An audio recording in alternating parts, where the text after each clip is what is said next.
জুলাইয়ে নিরীহ ছাত্র জনতার উপর নির্বিচারে গুলি চালানোর নির্দেশ দিয়ে ইতিহাসে নাম লেখান শেখ হাসিনা। এখন তিনি দিল্লিতে বসে সংগঠন চাঙ্গা করার দাওয়াই দিচ্ছেন। ক্ষমতা হারিয়ে মোদিবাবুর ছায়াতলে আশ্রয় নেয়ার পর থেকে দেশের রাজনীতি নিয়ে তার নতুন ভূমিকা ভার্চুয়াল বিপ্লবী। দেশ থেকে হাজার কোটি টাকা পাচার করে দিল্লিতে বসেই তিনি নাকি আবার বাংলাদেশ কাঁপাবেন, এমনই বিশ্বাস তার।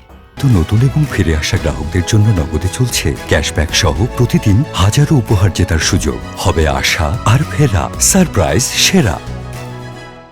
আনন্দবাজার পত্রিকার প্রতিবেদনে উঠে এসেছে নিষিদ্ধ ছাত্র সংগঠন ছাত্রলীগের প্রতিষ্ঠা বার্ষিকীতে ভার্চুয়াল বক্তব্যে হাসিনার নির্দেশ, আরও শক্তিশালী হয়ে মাঠে নামতে হবে, জনসংযোগ বাড়াতে হবে, আন্দোলনের পরিকল্পনা করতে হবে। প্রশ্ন হলো, যে সংগঠন রেফারির লাল কার্ড দেখে ইতোমধ্যেই খেলার বাইরে, তাকে আবার মাঠে নামাবেন কিভাবে?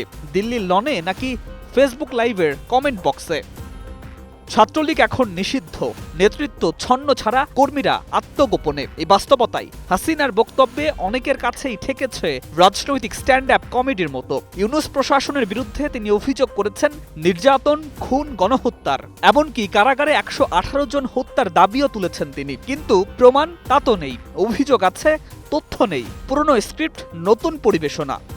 হাসিনা আরও নির্দেশ দিয়েছেন কারাগারে থাকা নেতাকর্মীদের তথ্য সংগ্রহ করে তালিকা বানাতে হবে, তাদের পাশে দাঁড়াতে হবে। সমালোচকদের প্রশ্ন, যাদের তিনি বছরের পর বছর ক্ষমতার বলয়ে রেখে ব্যবহার করেছেন, আজ নিষিদ্ধ হওয়ার পর হঠাৎ তাদের কথা মনে পড়ছে কেন?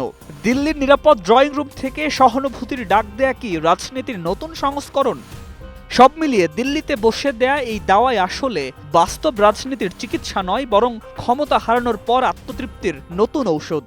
নিষিদ্ধ সংগঠনকে ভার্চুয়াল নির্দেশে চাঙ্গা করার চেষ্টা যতটা রাজনৈতিক কৌশল, তার চেয়ে বেশি এক পতিত ক্ষমতা কেন্দ্রের আত্মপ্রলাপ। News desk, 21 television.